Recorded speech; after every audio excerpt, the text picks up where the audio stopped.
موسیٰ علیہ السلام کی قوم نے پوچھا آپ کا رب سوتا ہے؟ بڑے پٹھے سیدھے سوال کر دے سن، تو کہنے لگے رب سوتا ہے؟ موسیٰ علیہ السلام نے ان کو ڈانٹ دیا. اللہ تعالیٰ نے کہا نہیں، ایسا کر، رات کو نا 2 پیالے لے کے کھڑے ہو جا پانی کے، خیال کرنا یہ پیالے گرنے نہ پائیں. موسیٰ علیہ السلام بڑے طاقتور ہستی تھے، وہ پیالے لے کے کھڑے ہو گئے. کھڑے کھڑے کھڑے کھڑے اونگ آنے لگی. ایک جھٹکا لگا، سنبھال لیا. دوسرا لگا، سنبھال لیا. تیسرا جھٹکا لگا تو پیالے گر گئے، ٹوٹ گئے، پانی بہ گیا. کہ موسیٰ سمجھانے کے لیے تھا، اگر تیرا رب بھی سو جائے تو یہ زمین آسمان کے پیالے ایسے ہی ٹوٹ کے بکھر جائیں.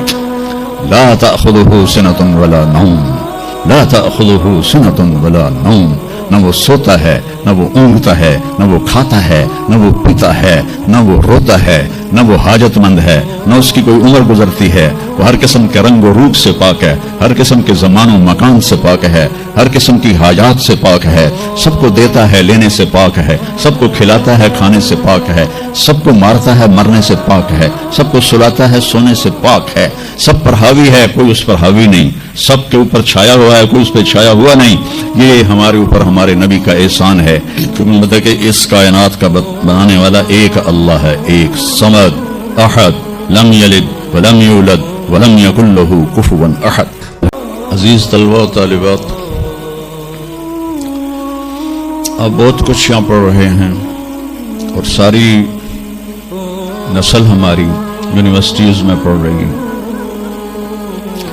چند ایک ایسے سوال ہیں جن کا جواب دنیا کی کسی یونیورسٹی کے پاس کوئی نہیں، اور بڑے سے بڑے اسکالر بھی اپنے علم سے اس کا جواب دینے میں بالکل انگوٹھا چھاپ ہیں کہ اس کائنات کو کس نے بنایا ہے.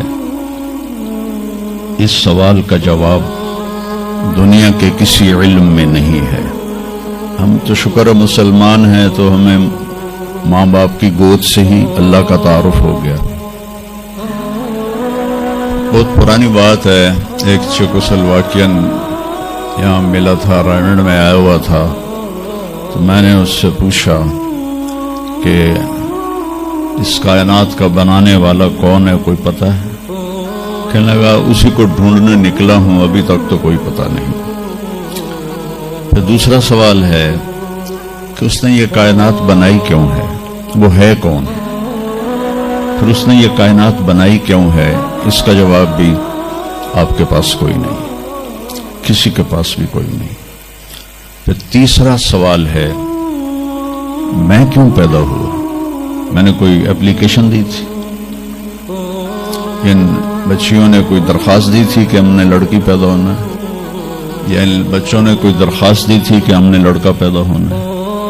یہ عورت بن رہی ہے، یہ مرد بن رہا ہے، یہ دیہاتی ہے، یہ شہری ہے، اور 7 ارب انسان ہیں. سب کی شکلیں مختلف ہیں، آنکھوں کا رنگ مختلف ہے، انگلیوں کے پوروں پر چھپا ہوا پرنٹ مختلف ہے. 7 ارب انسانوں میں سے کسی کا یہ پرنٹ کسی کے ساتھ نہیں ملتا.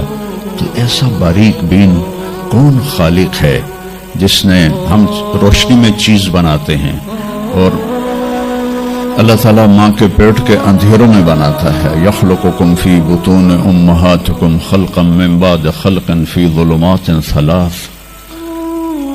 پھر موت کیا چیز؟ تم مر جاتے ہیں. پیدا ہونے کی درخواست نہیں دی تھی، پیدا کر دیا.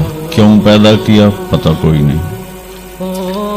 اب مرنا نہیں چاہتے، لیکن دائیں بائیں موت کے حملے ہو رہے ہیں. ایک دن مجھ پر بھی ہو جائے گا، آپ پر بھی ہو جائے گا، اور ہم ایک ماضی کی بھولی بسری داستان بن جائیں گے. تم مرتے کیوں ہیں؟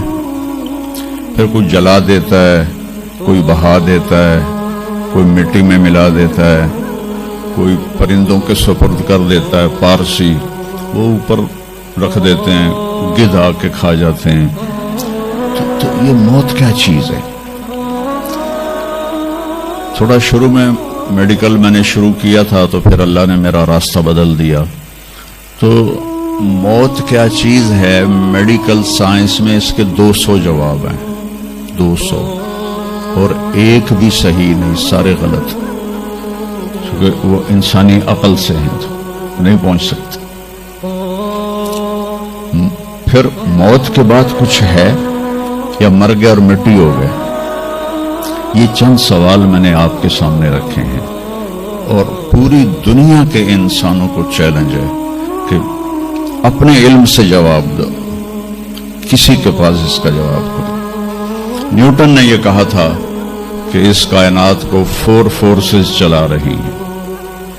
عبدالسلام نے پاکستانی سائنسدان اور 2 امریکن سائنسدان 1976 میں یہ ثابت کیا کہ اس کائنات کو 4 نہیں 3 طاقتیں چلا رہی ہیں. اسٹیفن ہاکنگ نے چند سال پہلے یہ ثابت کیا کہ اس کائنات کو 1 طاقت چلا رہی ہے. اس سے پوچھا گیا وہ اللہ ہے؟ کہنے لگا نہیں، وہ اللہ نہیں ہے. اس کے پاس وحی کا علم نہیں تھا. تو وہ اتنا ہی اندھا ہے جتنا ایک ان پڑھ اندھا ہے. تو اس سے پوچھا گیا کیوں؟ تو کہنے لگا پھر سائنس کی ترقی رک جائے گی اگر اللہ کو مان لیا جائے. تو یہ وہ سوال ہیں جن کو جواب ڈھونڈتے ڈھونڈتے عمر گزر جائے گی، آپ ڈھونڈ نہ پاؤ گے. اس لیے ایک بہت بڑا طبقہ ہے جو کہتا ہے اللہ ہے ہی کوئی نہیں، یہ سب کچھ آپ ہی بن گیا ہے، اپنے آپ ہی بن گیا. عبد الخالق صاحب نے تو کچھ بھی نہیں کیا، مستریوں نے بھی کچھ نہیں کیا، یہ ہال اپنے آپ ہی کھڑا ہو گیا اور کرسیاں بھی اپنے آپ بچھ گئیں. ایسی بے وقوفوں والی سوچ بھی بلا کوئی قابل تعریف ہے کہ علامہ اقبال نے فرمایا تھا ہیچ چیزیں خود بخود چیزیں نشد، ہیچ آہن خنجر تیغے نشد، ہیچ حلوائی نشد استاذ کار، تا غلام شکر ریزے نشد، مولوی ہرگز نشد مولا روم، تا غلام شمس تبریزے نشد. اسی دہریت کو، ایتھیسٹ کو یہ ایڈریس کیا ہے کہ کوئی چیز خود بخود نہیں بنتی. کبھی دیکھا ہے کہ ہیچ آہن خنجر تیغے نشد، لوہے کا ٹکڑا پڑا ہو اور 1000 سال کے بعد وہ اچانک تلوار میں تبدیل ہو گیا ہو، چھری میں تبدیل ہو گیا ہو، خنجر میں تبدیل ہو گیا ہو؟ کبھی دیکھا ہے؟ نہیں ہوتا ایسے. کوئی حلوائی اس وقت تک مٹھائی بنا نہیں سکتا جب تک کسی استاد کے پاس بیٹھ کر لڈو کو گول کرنا نہ سیکھے. اور مولوی روم، مولانا روم نہیں بن سکتے جب تک شمس تبریز جیسی شخصیت کی صحبت حاصل نہ ہو. میں دونوں کے مزار پہ گیا ہوں، ترکی میں پونیا میں دونوں حضرات دفن ہیں، پیر بھی مرید بھی. مولانا روم کو آج شاید کوئی دھرتی پہ جانتا بھی نہ، اور میں اس یونیورسٹی میں ان کا نام بھی نہ لیتا. وہ ایک فلسفی عالم تھے اور منطقی عالم تھے. وہ دور تھا فلسفہ اور منطق کا. مسلمانوں نے قرآن و حدیث کا علم بہت پس پشت کر دیا تھا، اور جو فلسفہ اور منطق کے عالم ہوتے تھے وہ بادشاہوں کے دربار میں بڑی جگہ پاتے تھے. تو ان کے سامنے کتابوں کا ڈھیر تھا ان کے ساتھ، اور ادھر طالب علم بیٹھے تھے، انہیں وہ پڑھا رہے تھے. اور یہ کتابیں قلمی نسخے تھے، ہاتھ سے لکھے ہوئے. تو شمس تبریز رحمہ اللہ مسجد میں داخل ہوئے ننگے پاؤں، اور سفر کے آثار پگڑی پر بھی، کپڑے پر بھی. تو وہ بڑی سادگی سے پوچھتے ہیں کہ مولانا این چیز یہ کیا ہے؟ وہ کتابوں کا ڈھیر. تو نے اس کو یوں دیکھا تو کہے تو ان پڑھ جائے چٹے انہوں میں کی جواب دے وہاں. کہنے لگے این است کہ تو نمی دانی، میرے پیارے یہ وہ ہے جو تو نہیں جانتا. تو ایک دم آگے بڑھے، کتابوں کو یوں دھکا دیا، ساتھی تالاب تھا، ساری کتابیں تالاب میں چلی گئی. اب نیا پرنٹ نکالنا آج کل تو کوئی مشکل نہیں ہے، کوئی پریشانی کی بات نہیں ہے، نیا پرنٹ مل جائے گا. جس نے ہاتھ سے سینکڑوں کتابیں لکھی ان کو تیرا بیڑا غرق. وہ ان پڑھ بندیا تو میری حیاتی برباد کر دیتی، نہ مراد ہوڑا میں دوبارہ کتوں لکھ کے لے آؤں گا.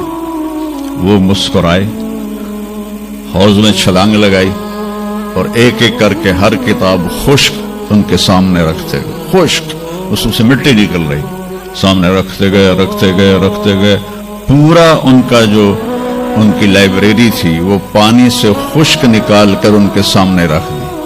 ہوں ملا جی دی باری آ گئی، کہنے لگے این چیز یہ کیا ہے، این چیز یہ کیا ہے؟ تو شمس تبریز بولے این است کہ تو نمی دانی، یہ وہ ہے جو تو نہیں جانتا، جس کو علامہ رحمت اللہ علیہ نے کہا مولوی ہرگز نہ شد مولا روم تا غلام میں شمس تبریز نہ شد۔